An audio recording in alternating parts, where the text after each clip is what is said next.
I live in a cozy house with my family. My family consists of my parents, my younger sister and me. My father works as an engineer. He is very hard-working and always helps me with my homework. My mother is a teacher. She cooks delicious meals for us every day. My younger sister is 8 years old. She is very playful and loves to draw pictures. We often play games together in the backyard. We have a small garden where we grow vegetables. Every weekend we work in the garden as a family. In the evenings we like to watch movies together.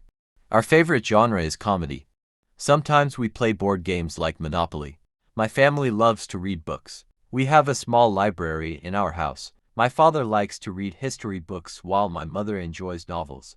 During holidays we visit our grandparents. They live in a nearby town. We always have fun there. My grandmother makes the best cookies. We also have a pet dog named Max. He is very friendly and loves to play fetch. Every night we have dinner together and talk about our day. I feel very lucky to have such a loving family. They always support and care for me.